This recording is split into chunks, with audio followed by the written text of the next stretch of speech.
Hey, so what do you guys use when you're wrapping up your leftovers to put into the refrigerator? Probably plastic wrap? Well, I'd love for you to check this out. I actually am selling beeswax wraps on Amazon. I'll put a link down below, but I'm going to show you how they work real quick. I've got a few different patterns. There's pineapples. Those are one. These are some other ones that I've got. But I'm going to show you how they work. All you do, they're washable. They're biodegradable. You don't have to worry about killing the environment. When they're done, you just buy some new ones. They'll last 6 months or so. Just wrap it. They're airtight. It's organic cotton. It's got beeswax in it or on it. Just take it and just like that. Keeps any kind of bacteria out of your food. That's it. Super easy. If you want to help support the channel, copy and paste the link over to Amazon and help support the channel. Thanks. Hey guys, welcome back to Easy Effing Keto. Today we're going to do a video about canned salmon. That's right, canned salmon. Canned meats are great for keto. They're full of vitamins and minerals that you would get in fresh, but they're also, like this has 4 grams of fat, 0 grams of carbs, and 17 grams of protein. Well, we're gonna make some recipes where we add some fat back to this and we're gonna make it taste really good. Stay tuned.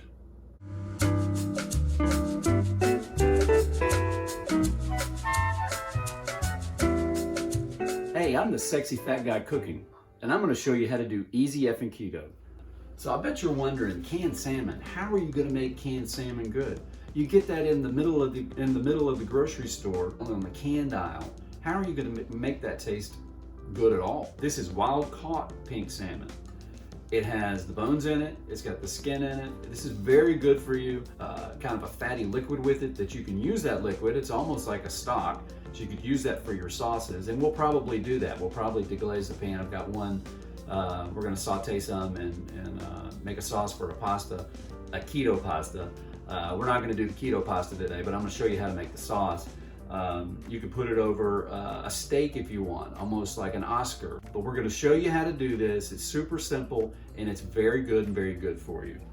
So the first thing we're gonna do is we're gonna open up this can. Canned salmon, pink salmon. I have to say, this is one of my favorite canned meats because it's very versatile.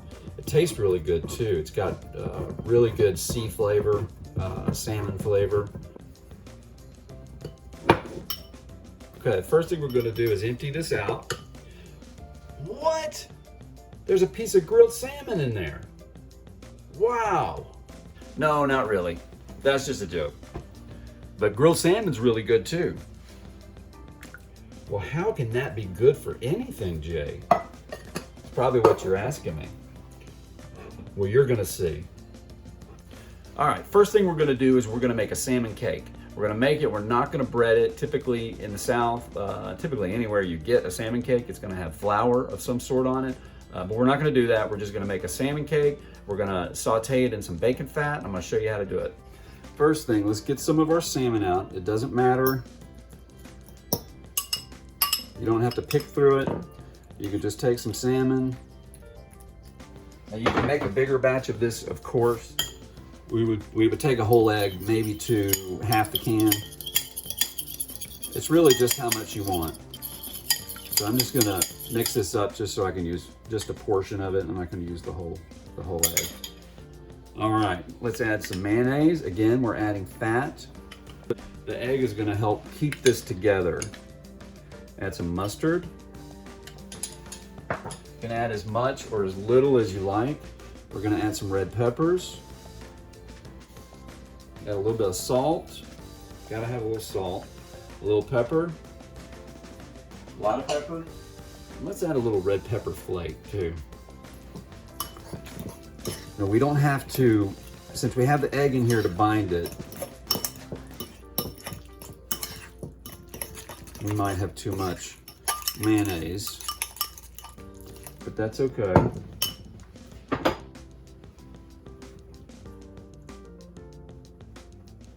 We're going to add a little more of the the canned salmon to this.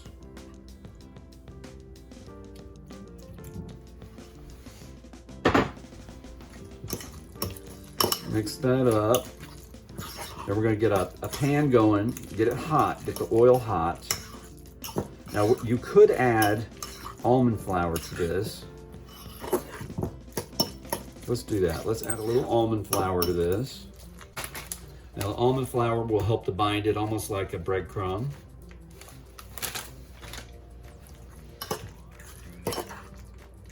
You can use any kind of almond flour you like. You can have the blanched, or you can have the all natural.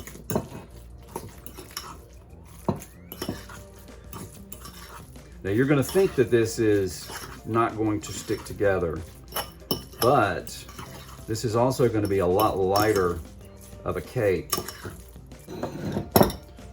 All right, now while we're waiting on the stove to heat up, let's take a little bit out. Just like that. And you're going to find that these are, don't have to do much. There's not much sticking to my fingers. What you can do is you can almond flour these after, if you like.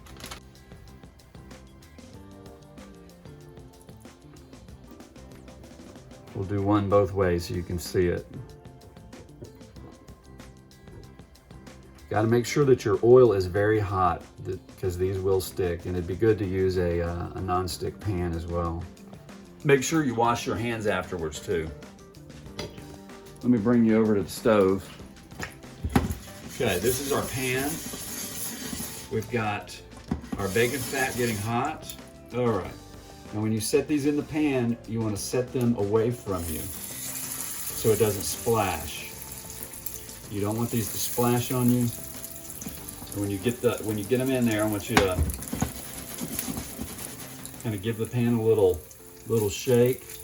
Don't try this at home. Only chefs can do this. I definitely wouldn't do that if it's really popping. So we're going to let these go for a minute or two, and then we're going to flip them. You probably could have let that go a little longer. And it's okay if they break apart, you know. They're going to be broken apart when you eat them anyways. So this is going to be the one that is not coated, and this one is the one that is coated. So the one that's coated does stay together a little better. But also I tried to flip this with a fork before I actually just flipped it in the pan. And by the way, that's easy to do too. You just have to get used to doing it. Make sure you cook these until they're completely cooked through. Since it's got egg in it, you want to make sure you take this up to 165 degrees. That's the restaurant in me. You could probably get away with less. I usually do less when I'm at home. But see how we're getting a nice golden brown? If you keep flipping it, and you're gonna have you'll start getting it brown, and then once you flip it, it'll start cooling off as you're heating up the other side, as you're browning the other side, and then you won't burn, and it will cook through that way. I think that's good. So then all you do is you take it and put it out onto on a paper plate, and that's it. Ta-da! Next, why don't we put together a pasta?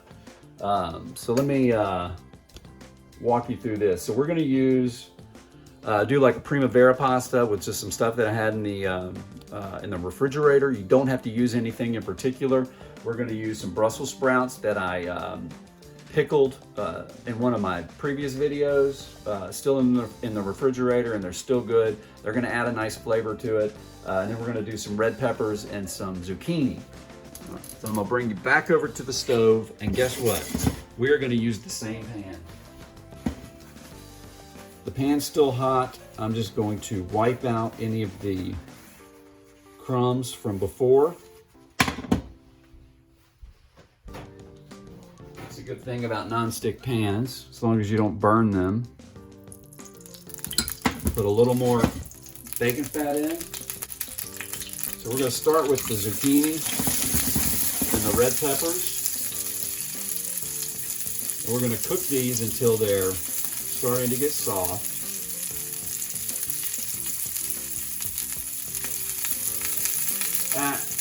Cook them for about a minute.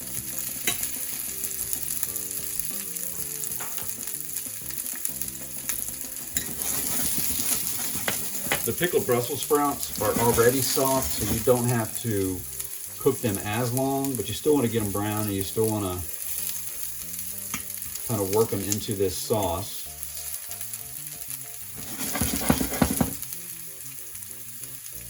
And honestly, you could eat this by itself. You don't have to put this on anything. Depending on how saucy that you make this. Okay, we're gonna put our pickled Brussels sprouts in. Cook that a little bit. So these Brussels sprouts have kind of a jerk seasoning on them, so they're gonna add a little allspice, a little pepper. And then the vinegar, you can already smell the vinegar. So we're just gonna heat the Brussels sprouts through.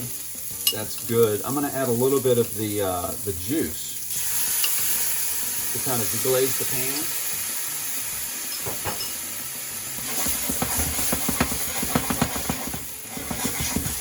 You're gonna put a little heavy cream in it. And you could, if you want, at this point, before it gets too hot, put an egg yolk.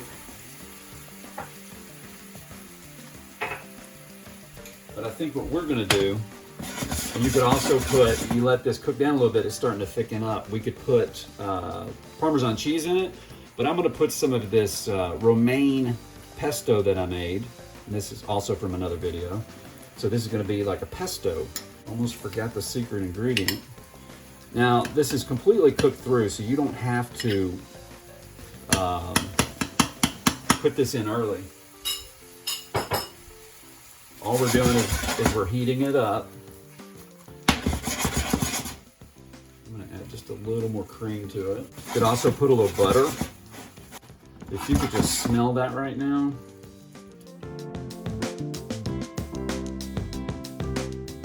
So this would be, ways you could use this would be as a shirataki noodles in it and heat the noodles up. You can put this over a chicken, would be good, or over a steak. And you could really do some salmon on salmon, get some salmon on salmon action going, and put this over a piece of salmon. Why don't we do that? This is canned salmon primavera. We're just gonna put it right on top of the salmon that we had. There you go. You could even, if you want, actually, no, I forgot to pickle. You could put a little bit of fresh diced pepper on top of that, and you're good to go. Make like a little remoulade sauce, a dipping sauce for our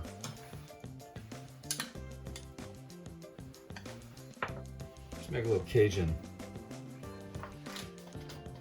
remoulade. Put a few of the diced peppers in it. What else do we have over here?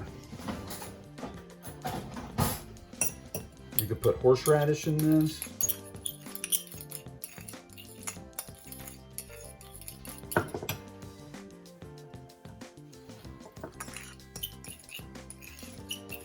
You could put capers. Actually, capers would be good.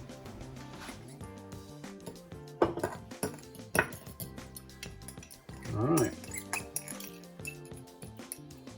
All of this is super quick and super easy.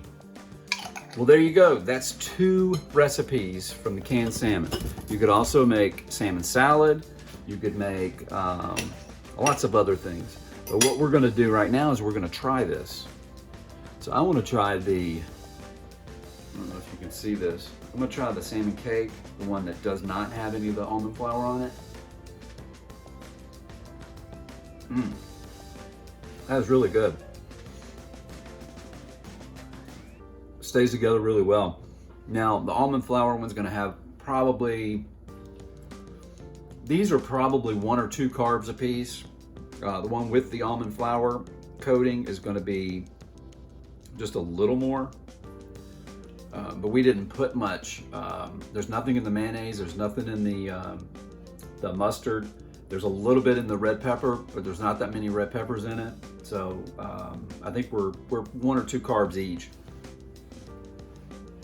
Now that one was the one that was coated in almond flour, and it has the texture of a crust, like you would have with, say, a cornmeal. It's not gonna be like flour, not as fine as flour, but it's gonna be kind of like a cornmeal. That's really good as well. Let's try the salmon. Salmon with the Primavera, topped in Primavera. Topped with salmon Primavera, salmon on salmon.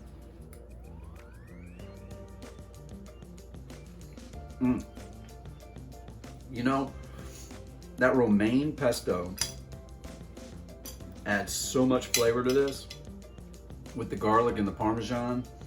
Let me get a little piece of the pickled Brussels sprout too. Man, that's fantastic. This is so easy. As you can see, it didn't take long at all, except for maybe the grilled salmon. It takes a little longer. But if you were to use shirataki noodles or make your own noodles, but super simple, very good, and easy. That's all this is about. It's easy effing keto. Thanks for coming into my kitchen. Thanks for watching. I hope you enjoyed it. If you did, give me a like. If not, leave me a comment below. I'll respond to you. And please subscribe to the channel. And if you want to help be my sous chef, help me clean up a little bit, you can go over to Patreon for a little bit every month, and you can see some extra content that won't be on YouTube. I will have some other canned meat videos coming up, so you can see what you can do with other canned meats like chicken, oysters, crab. So we're gonna have some good episodes coming up here soon. Hope you enjoyed it. Have a great day. Talk to you later.